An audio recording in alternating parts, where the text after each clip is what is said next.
Okay, great. All right, well, I'm going to go ahead and get started. Thanks for showing up. I will tell you guys that this is the first time I have done a Skype meeting like this, so you are truly my guinea pigs.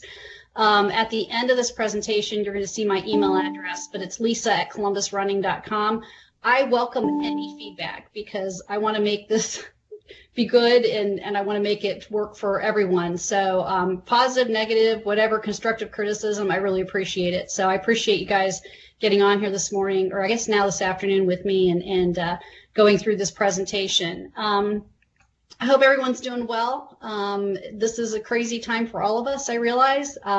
I appreciate getting the opportunity to do this because from a personal standpoint, this is making me feel a little bit more normal because normally I am out in the community every day visiting people, and so at least I get to virtually visit some folks today. Your cameras and your audio should be muted, so if you are not muted, please do that. There is a chat box over on the side. If you guys see it, you may see Vicki Otterbein and I were talking because she was helping me kind of figure out if this was all working. But if you have questions throughout the presentation, if you would just go ahead and type them over in that conversation box, that'd be great. And then what I'll do is at the very end of the presentation, I will go ahead and respond to any of those questions. So please feel free to be typing while the presentation's going on, and then we'll go back and look at those and figure out how I can best answer those questions. You know, right now we are all being encouraged to exercise. I mean, it is a great way to kind of help relieve some of the stress that we're all going through. And, you know, a lot of us are trying to get outside. I don't know about in your neighborhoods, but I'm seeing more families and individuals getting out there, running, walking, biking, whatever they can do to get outside. And so I just felt like I created this presentation. Normally I do this in person, but I thought this would be a great time to kind of help people figure out how to get going, whether you're a walker or a runner or a marathon runner or a beginning runner walker. You know, it's a good time to kind of, you know, get a little bit of assistance to help figure out how to get going. So anyhow, without further ado, I'm going to go ahead and get started here and just kind of tell you a little bit about how I got started with running. And again, this is not just for runners. This is obviously for walkers as well. So we'll go ahead and move to the next slide. I will tell you that very first slide is me and my neighbor, and we were definitely 6 feet apart. So don't worry that we were standing there too close. But that was at the end of our run last weekend, and I just thought it was kind of a fun picture. So let's move on here. So how I got started, you know, people a lot of times think that if you run, you've been a runner your entire life, and that's not at all my story. I actually tried to start running when I was about 25, and I was working at Nationwide Insurance downtown, and I was asked by one of my coworkers if I wanted to go out for a run.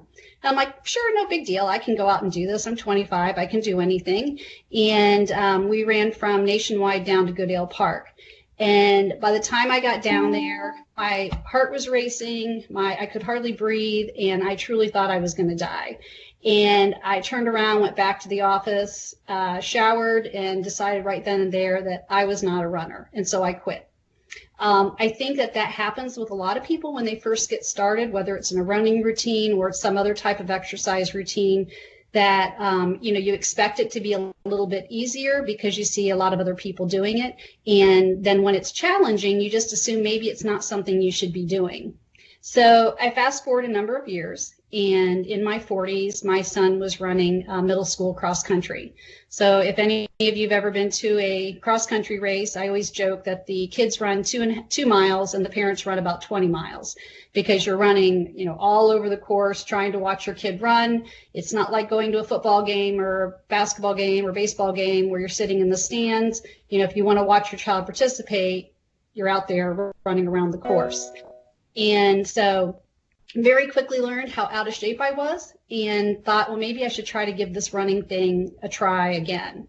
Headed out the door, and darn it, I found out that it was still really hard. So I decided I needed to kind of take it in pieces. One of the things I did is I went to a running store and I got a good pair of shoes. I went out and I got fitted for shoes, and that was a good first start. And I really recommend doing that. And then the next thing I did is I just kind of gave myself a goal. And my goal was to try to make it around my block. Now, the block in my neighborhood is 1.7 miles, so I was biting off a little more than probably I should have at that time. But I just decided to kind of take it in pieces. And now I would be telling you in today's terminology, what I did was what we would call intervals. So I didn't know that's what it was at the time. I just, tried to figure out a way to break it up so that I wasn't trying to run the entire 1.7 miles.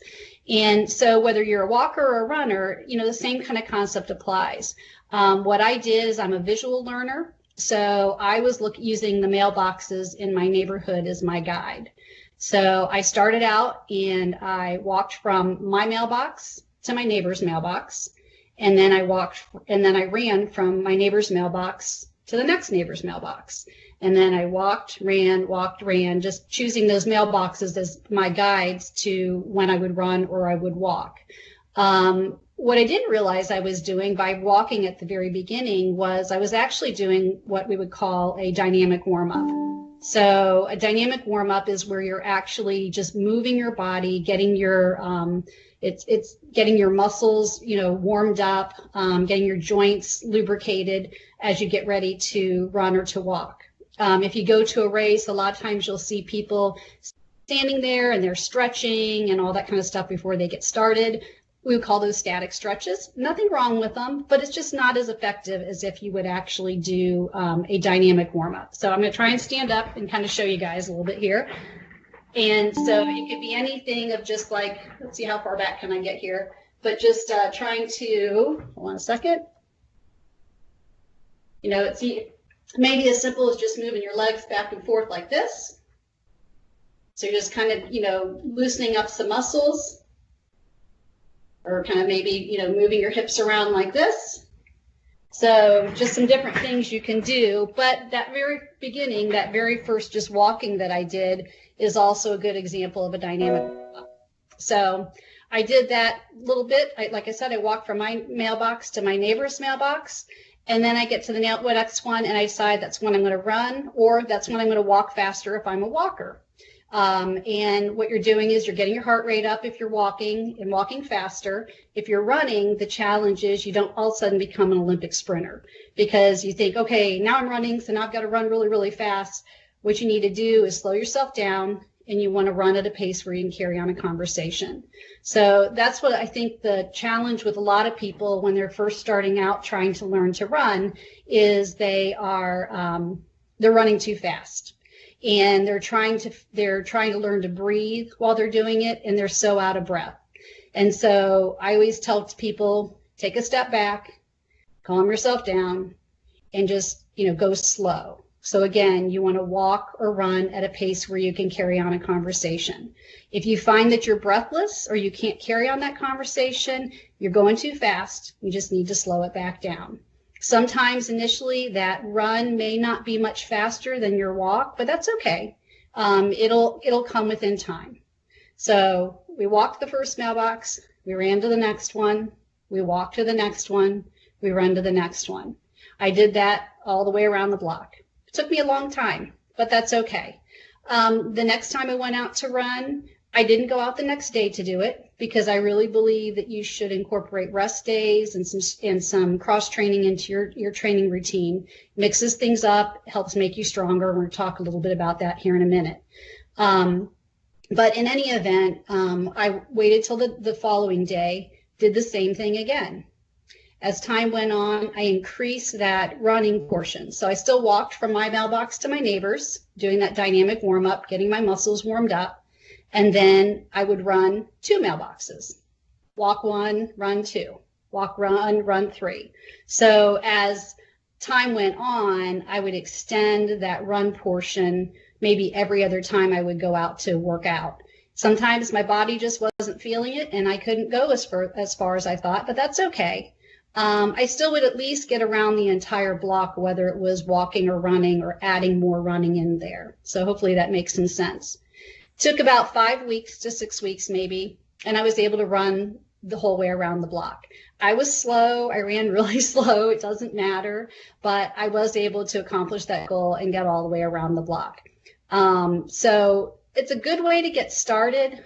Sometimes people use like a Couch to 5K kind of a program where you have something that's, chiming in your ear and it's telling you run or walk. It's maybe having you go, 60 seconds of a walk and 30 seconds of a run, and then it increases. If that works for you, great. For me, I don't particularly like to do it that way just because I don't like it chiming in my ear and telling me when to go. I like to see that goal ahead of me. And then sometimes when I'm just maybe getting a little bit tired, but I see that mailbox ahead of me or light pole or tree or whatever you use, I'll push myself just a little bit further and get to that next goal. So I finally got to the point where I could do that mile and a half, almost 2 miles. And I was kind of like, well, what's next? What should I do next? And probably did something that's maybe not the best thing to do, but I went ahead and I joined a running group, which I do recommend doing. If you can have a group of people who are interested in doing something the same that you're doing, it really can sometimes help. Of course, right now, probably not the best time to talk about joining running groups, but there are some other options out there where you can still do it and just do it virtually. But I joined, as you can see in the picture there, that's a picture with Team in Training. I joined Team in Training with the Leukemia and Lymphoma Society. So I had coaches, I had a training plan, I had running buddies to run with me. We had walkers in the program as well. But it was really nice to have those accountability partners out there and people who could kind of help you figure out the best way to accomplish your goal. In doing that was the good thing I did. Probably not the smartest thing I did was I signed up for a half marathon. I don't recommend that if you're a beginner. I suggest that you start with maybe signing up for a 5K and moving yourself up to maybe a 10K and then a half marathon if that's what you want to do. But I really think that starting with that shorter distance is a really good thing. So right now, you may not be interested in signing up for a race. Quite frankly, there aren't a lot happening right now. There are some virtual ones going on. But maybe you kind of just make your own goal. Is that, before you head back to work so that we're all working full time again in our offices, you set up, make your goal to be able to run 2 miles or to walk 2 miles. Make up your own 5K training, 5K goal or whatever that would be. So if you look at my slide, one of the things I have in here as I talk about, I say, never say never. I did complete my first half marathon. I watched people doing full marathons and said I would never do a full marathon. And like I said, never say never. So the picture that is there is actually me doing my first full marathon in San Francisco. Probably not the smartest place to do your first full marathon because they actually have a couple hills there. But by this point, my son was in high school cross country. And the high school cross country boys and girls are all about, did you win? How fast were you? That kind of thing. And as I came home from my first marathon, that was the question I got from the boys as they were standing there in my kitchen. They were all excited that I ran a marathon, and I was kind of excited about that too.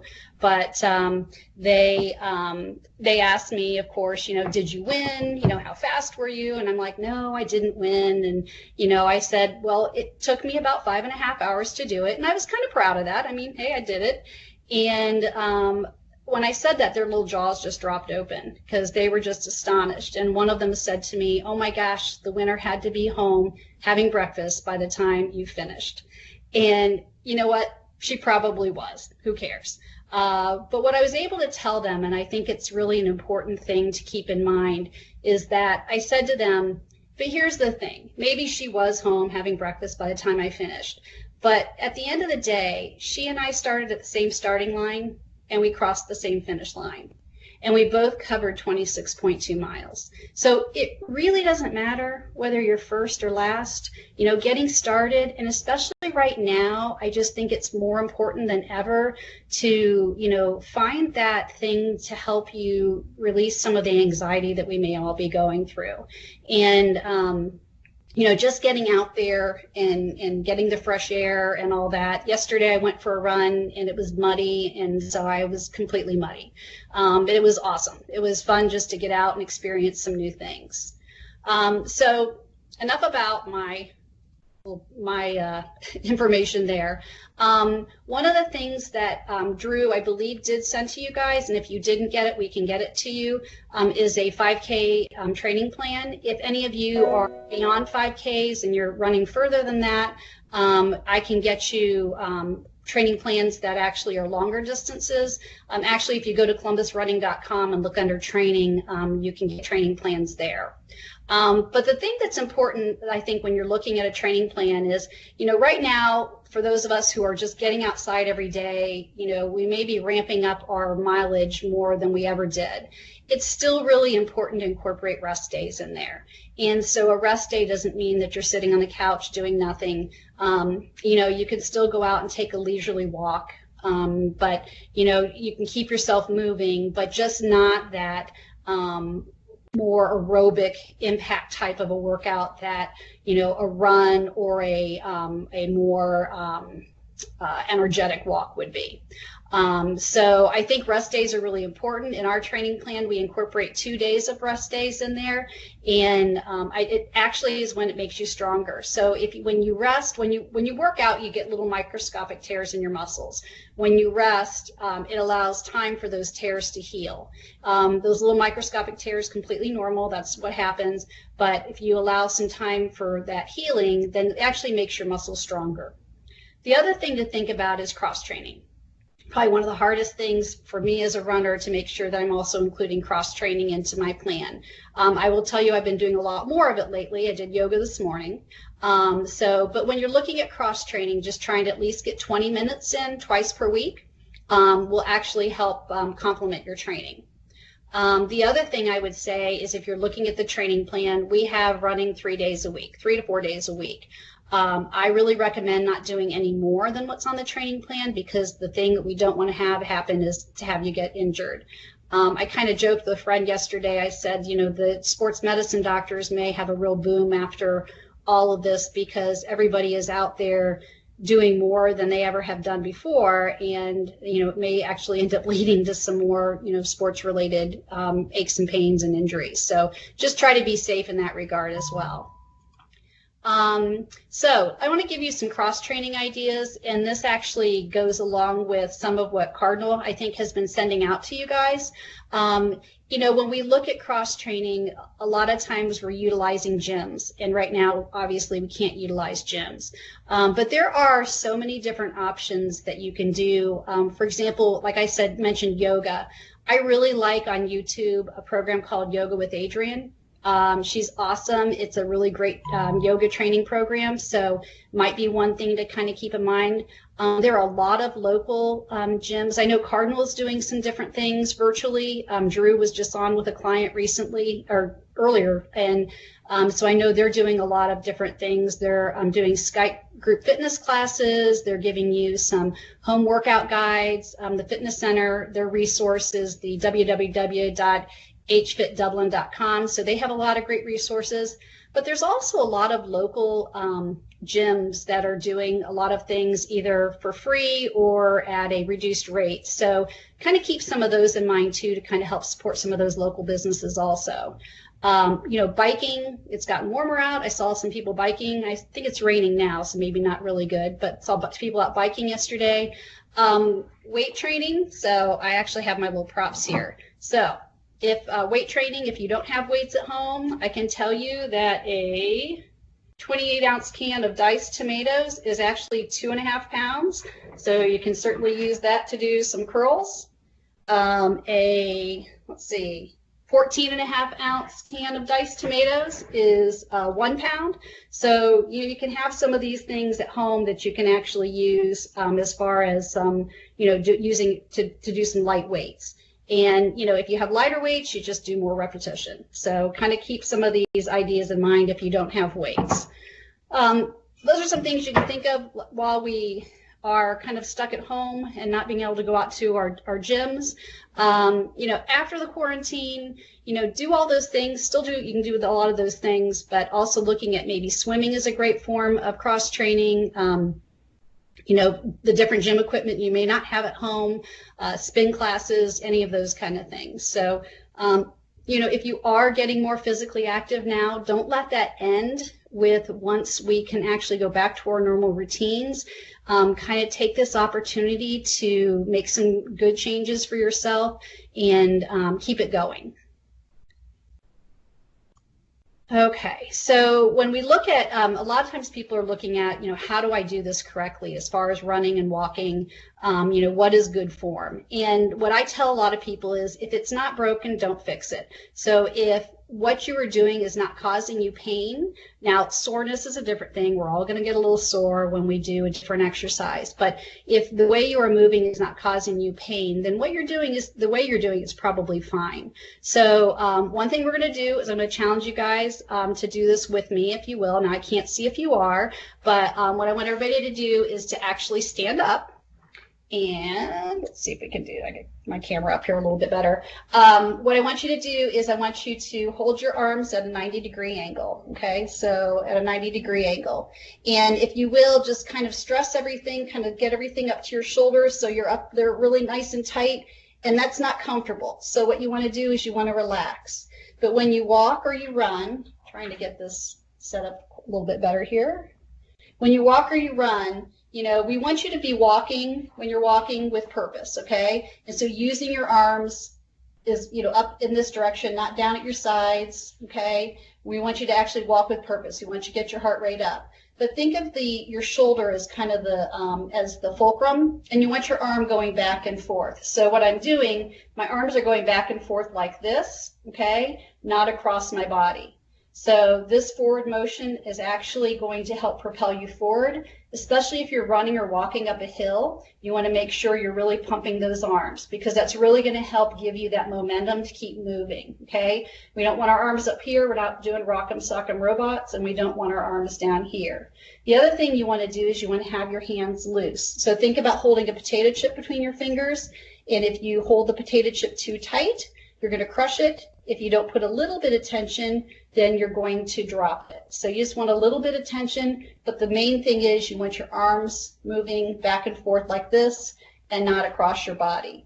The other thing you want to think about is running tall or walking tall. So think of somebody having a string attached to your head, and it's just keeping you nice and tall as opposed to being kind of slouched over.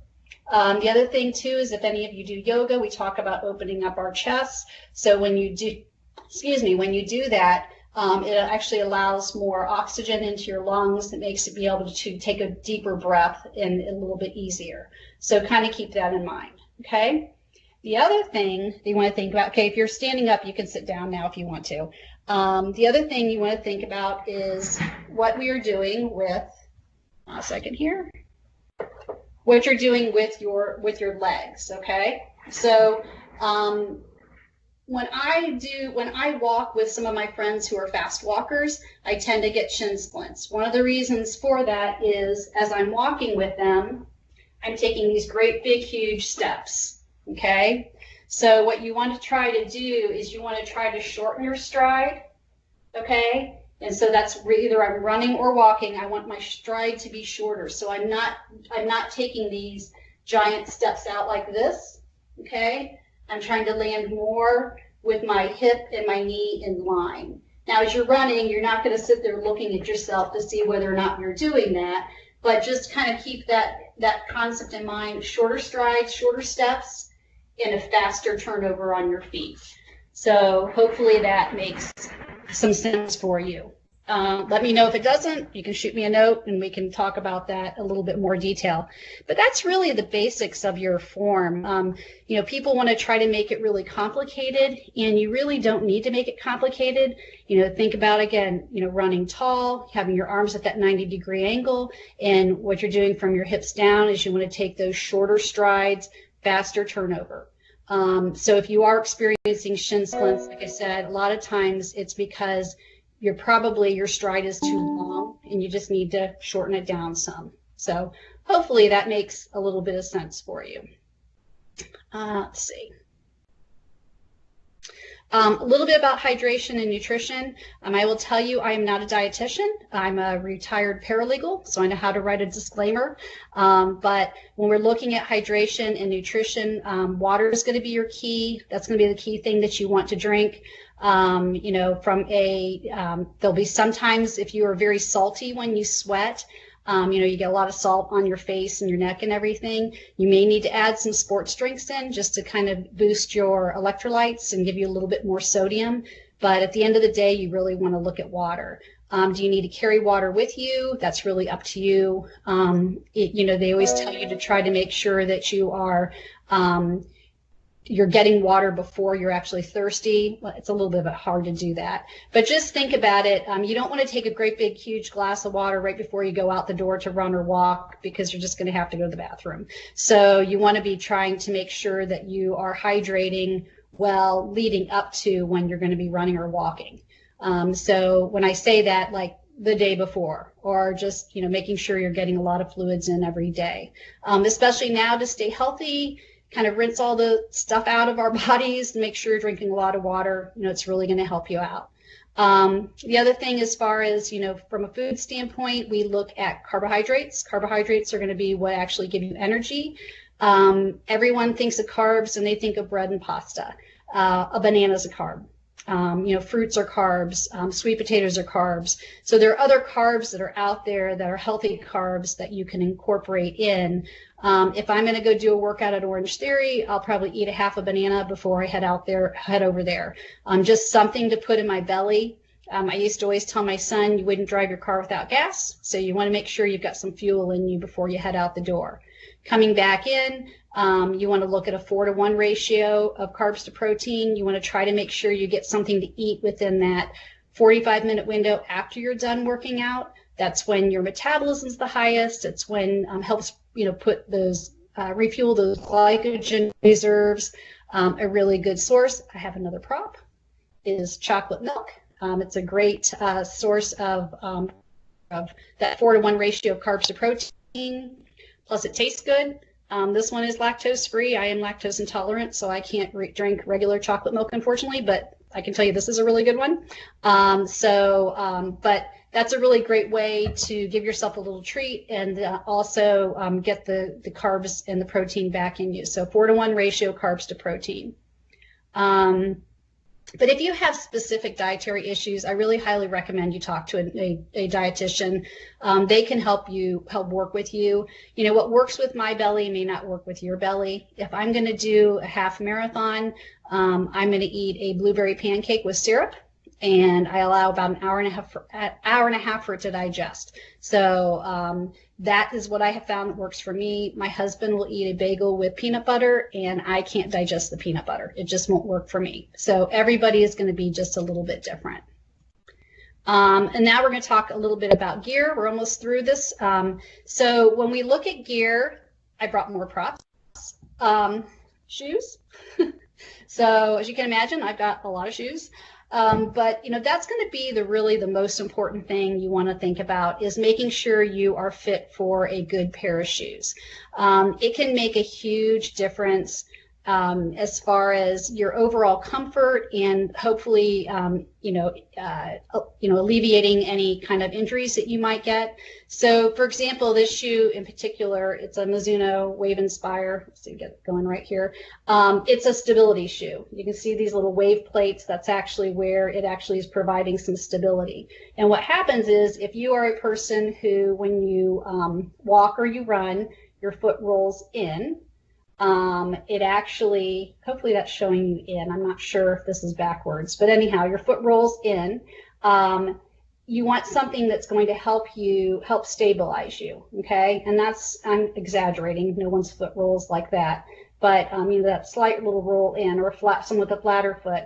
Looking for a shoe that actually has some stability to it is going to help bring your knees back in line and your hips back in line. So so that might be an important thing. Now, if you supinate, which means you roll out, you wouldn't want a stability shoe, because what the stability shoe would be doing is pushing you out even more.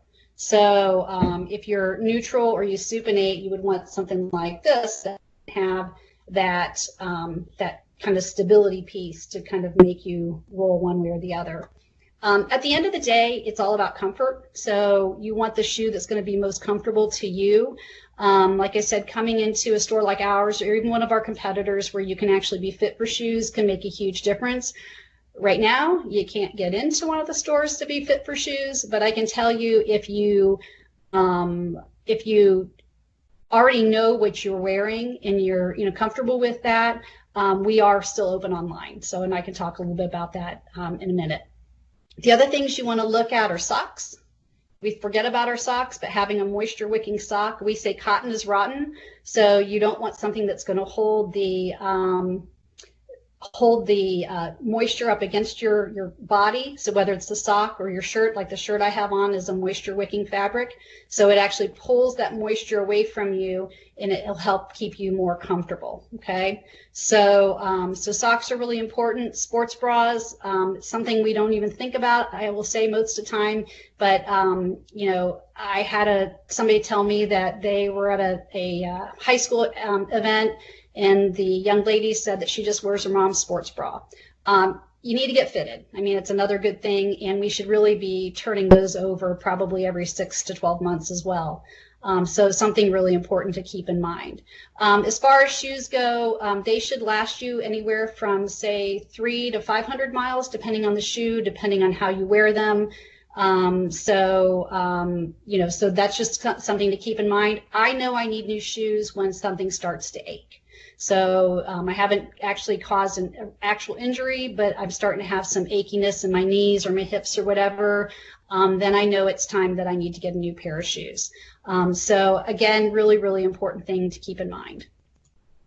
So how do you stay on course? Is you've started a new routine now, or you're getting going, to try to maybe do a 5K down the road or whatever, finding a running or walking buddy. Again, right now, it's a little bit more of a challenge because we can't all be together.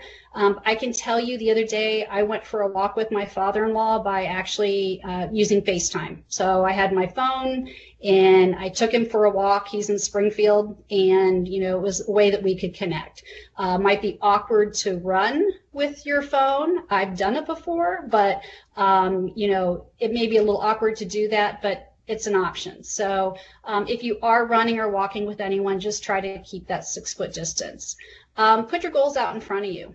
Again, maybe your goal is just to make it around the block. Maybe your goal is just to run a mile or walk a mile.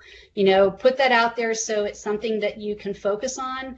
I think especially now, having goals that seem like something that you can actually take your mind off of everything else going on, I think is a great thing. Stick with a program. Take the 5K training course that we are giving you, and stick with it for 3 weeks. After that time, it may become more of a habit. I understand that Cardinal sent out something, one of your VPs said, how about walking meetings? So you're stuck behind your desk at home and you're going to have a meeting. Maybe some of you are doing this right now, but actually, take your phone with you and actually go out for a walk during your meeting. There are a lot of virtual races that are popping up. Consider signing up for a virtual race. Again, just something to give you some goals. And then almost the last thing, we do at Columbus Running Company have a free inspirational walking and running initiative going on right now. It's called Rally Columbus. So if any of you have been out walking or running on the paths around Columbus and you see this hashtag Rally Columbus, that is what that is. Totally free. You sign up for it. You get inspirational emails every week. There's a Facebook page and I believe a Twitter page. And the Facebook page, I got to tell you, for myself, it's really been helpful to see people out smiling, costumes. 2 mornings ago, you may have seen my picture on Channel 10 dressed as Wonder Woman. Yes, I have no shame, but I did run around, did a 4-mile run in a Wonder Woman costume. and I had such fun doing it, smiling and waving to all the cars, and got a lot of honks and waves, and now people just know I'm crazy. But great thing to do. It's a really great program. Columbus Running Company is open online, so if you do need shoes, you can, we're doing free delivery for any purchases $30 or more. If it's under $30, there's a small delivery charge. But anyhow, we are actually fulfilling orders online. If you go online and you don't see the shoe that you're looking for, I have the number on the screen here that you can call. The other thing too, a great deal we're running right now while we're closed is you can get gift cards. So you can do a $100 gift card, and we're adding $20 to it. So you can see on the screen the other different options for other gift cards as well. So just some other ways to keep going. But we are offering a discount right now for Cardinal employees. You get $15 off purchase of $30 or more. You can use this online. I have it set up for you to use online. It's Cardinal 2020. If you have any problems with using that online, just shoot me an email and let me know, and I can see what I can figure out with that. But if you call to place an order, you can also give them that code, and they can use that. So, we are trying to encourage people to, to get what they need. So if you need new shoes, don't assume right now you can't do it, can't get fit for them. But if you already know what you need, we can help you out with that. And so just, some additional resources, Drew and Susan in their fitness center, these are their email addresses. You may already have those. They are excellent resources. They are doing so much right now to help keep people moving and keep people going. And then I'm a resource to you as well. It's Lisa at columbusrunning.com. If you have any questions and, just want to know, just need a little bit more encouragement, I'm happy to jump on a Zoom call with anyone. Or, whatever, just to kind of help people keep moving. You're helping me, like I said earlier, by getting to do this as well. So, and that's the last slide. So I went through this pretty quick. Hopefully I've helped you guys get going. Drew says that all materials can be found here, and he's got the website. And then Aaron has a question. If I were to shop on your website, how do I know if the shoes are stability shoes or are they listed that way? Aaron, what I would recommend you do is actually go ahead and call that phone number and ask, and then have them help you figure out which ones would be the best for you, because it's going to be a little hard for you to figure out because they aren't listed that way. For example, you're going to see New Balance 860, and you're not going to necessarily know that that is a stability shoe. So what I would recommend doing is just giving a call. Oops, let me go back. Sorry. Giving a call to the 614-523-2377 phone number and asking the I think Mike is the person answering the phone. Ask him, and he can help guide you. So hopefully that answers that question. Any other questions? I'm sure I have missed a bunch of things. But like I said, I'd love to get feedback. If I can handle any criticism. So like I said, I went through this pretty quick. I don't know if you guys were able to see me very well when I tried to do some of the demonstrations. So, if I need better lighting behind me, let me know that. If you enjoyed the 2.5 pound weights that I had, that was kind of fun. But let me know if there's anything else that you guys need. I really highly recommend the Rally Columbus program. Like I said, it's free, and it really is, I can't even express how wonderful how it is as far as just kind of keeping me happy and going and getting out. So what brand of socks do I recommend? We carry Features. We also carry Belega. Really, honestly, Renee, anything that is not cotton. So, I just think that you're going to spend a little bit more for them. They are probably going to, we do run a thing where you can buy 3 and get 1 free, buy 3 pairs and get 1 free, but they are, I think, around $13 or $14 a pair. What I recommend is you just wear them for when you're working out so that you get the life out of them. But they do really last long. But again, just looking for something that's not cotton. So look on our website and you'll see which ones we have. So anything we have on our site is going to be what we would recommend. But features is really popular. Kelly is saying that she loves features. So there you go. Any other questions?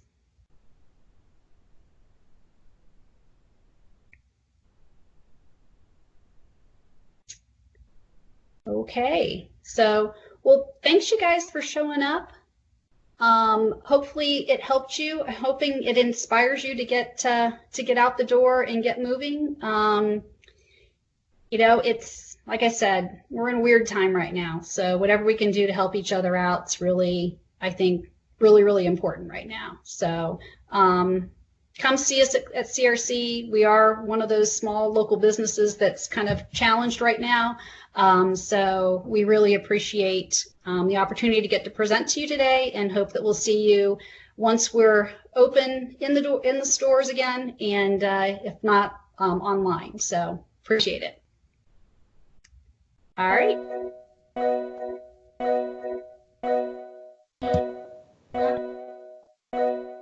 Don't know what that means.